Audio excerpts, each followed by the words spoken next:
Welcome back. Today I wanted to talk a little bit about some of the very, very basic rules of hockey. If you are looking to play or if you're looking to just view a hockey game, these are some things you should know before you ever walk in the rink. So number one, I want to talk a little bit about the sheet of ice that you're going to be seeing. So there are some basic components of every sheet of ice. You're going to have two goal lines, which are these red ones, a center line, two blue lines. You're going to have 9 face-off dots here, and then you have your center line as well, and this is where you're going to be doing your face-offs after a goal or at the beginning of each period. Now, you might think that different rinks have different sizes, but generally in North America you're going to have the same size.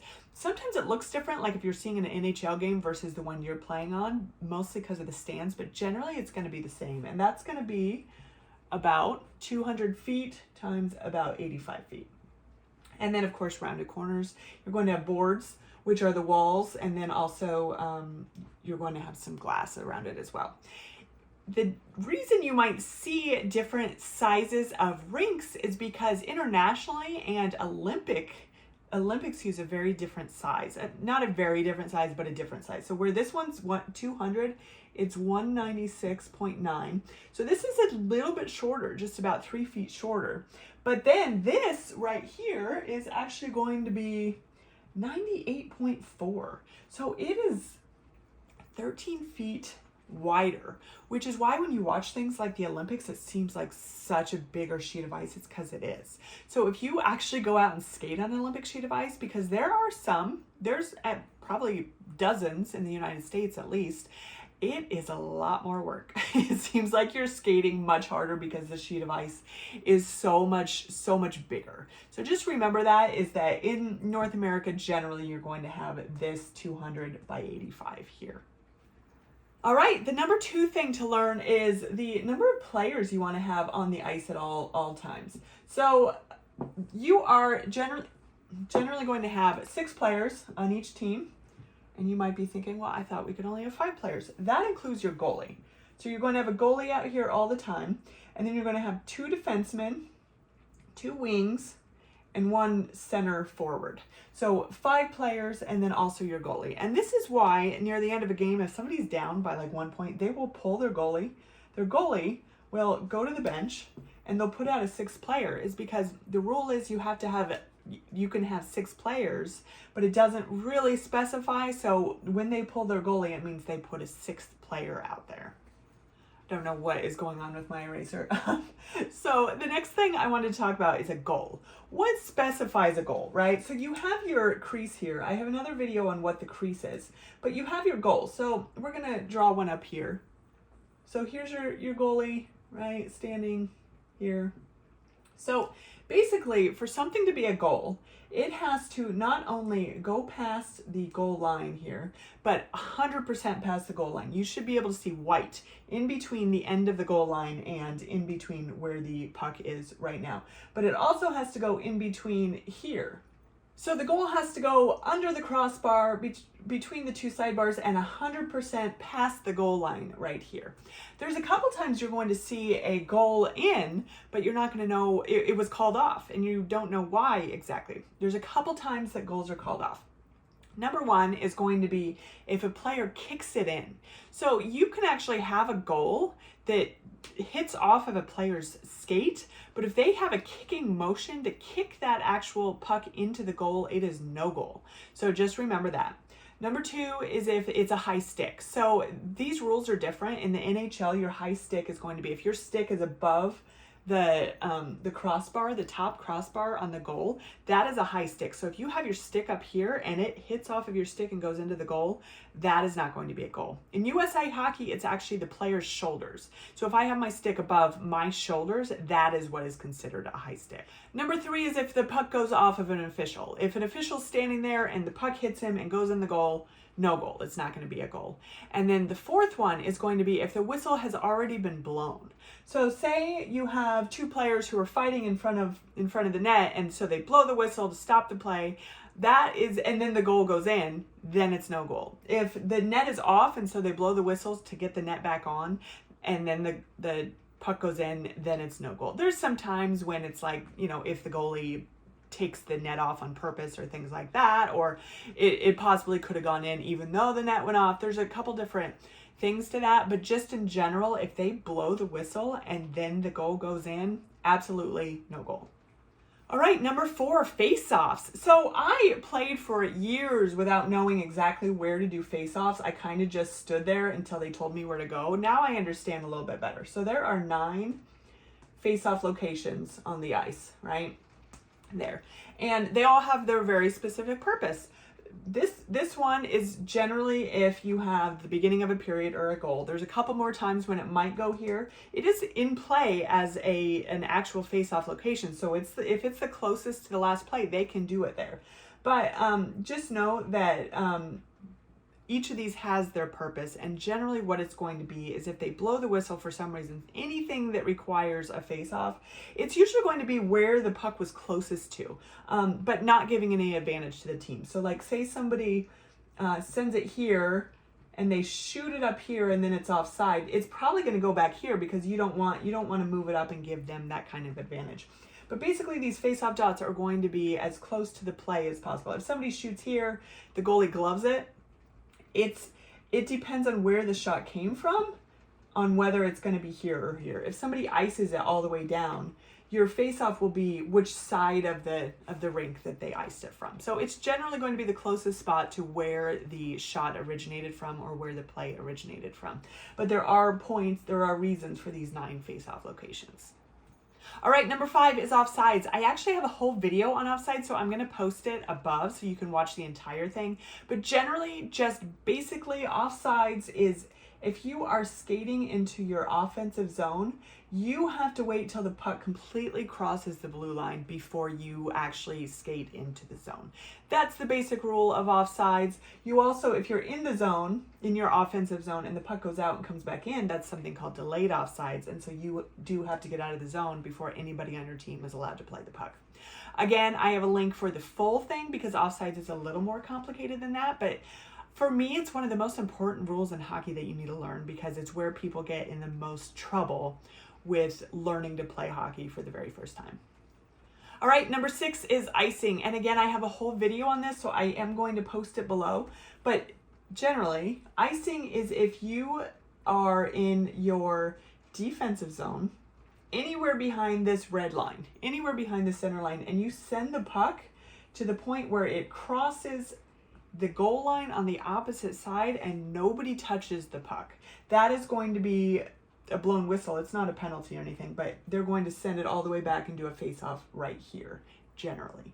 So just so you know, icing is going to be something that's also very, very important. But again, I will post that link here so you can watch the entire thing because it is a little bit more complicated than that. All right, number 7 is game time. You're going to go to games or you're going to play in games and they're going to have all different times and all different formats and you're not going to be able to figure out which is which. There's 2 different types of game times in hockey and they're called run time or stop time.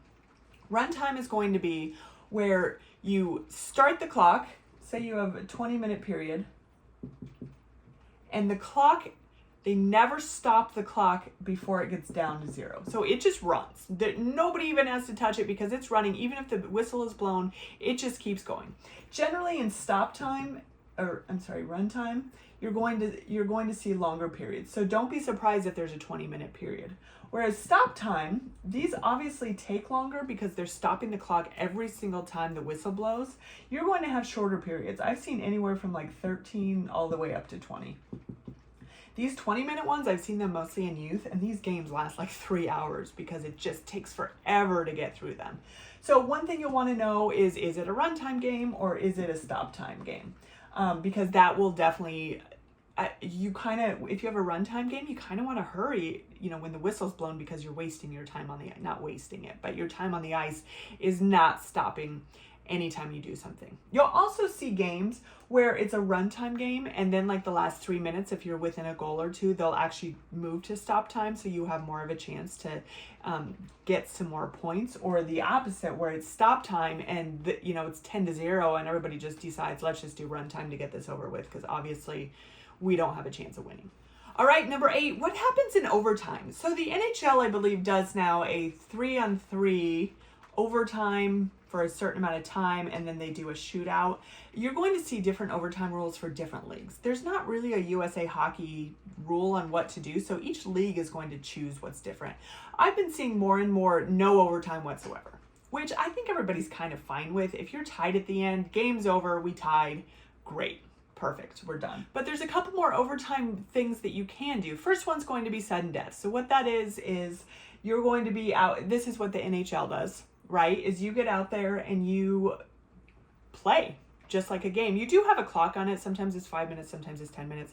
But the first team to score, they win, game's over, great. Everybody's happy. Second one is going to be a shootout.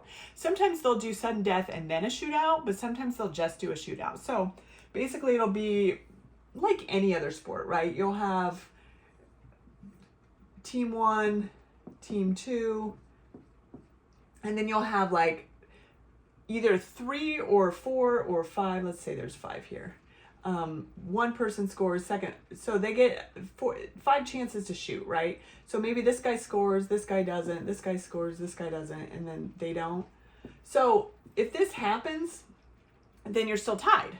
Right? So what they do is they'll generally start with a number 3, 4, or 5. This many people get to shoot, and then the winner of this wins. But if it's tied at the end, then they just do one more at a time, right? It's like, okay, one more guy shoots, and if anybody wins that one, so say this guy scores and this guy doesn't, then it's over. So overtime rules, it's going to be similar to pretty much any other sport in terms of overtime, so I'm sure you understand this, but a lot of leagues I've seen move to overtime or to shootouts because it seems to go a little bit quicker than actual like sudden death overtime. All right, number 9 is getting to know your penalties. And this is something where it's not just I could do a video on, I could do like 38 different videos because there's so many penalties and it's such a wide topic. But basically you should be learning what your penalties are, what a trip is, what a hook is, things that you should not be doing.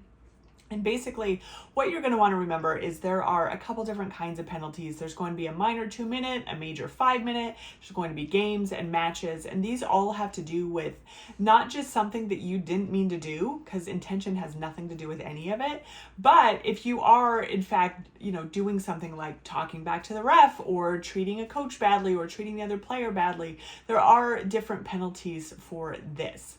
So you'll just want to remember 2 minutes, 5 minutes, 2 minutes and a 10-minute or a game.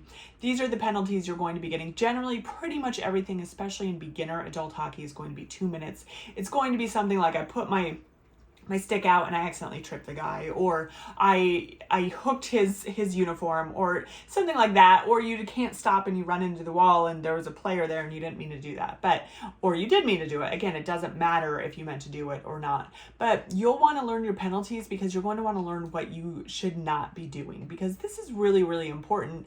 If you get a penalty, you're taking away an entire player, 1/5 of your team away from your team for 2 minutes or 5 minutes or however long. So just remember, these things are important and you will want to learn exactly what the hockey penalties are. I do have a full list on my website, so I'll post that below, but just so you know, this is a very important thing that you will want to learn. And as you get out and play, these are things that you very much will learn.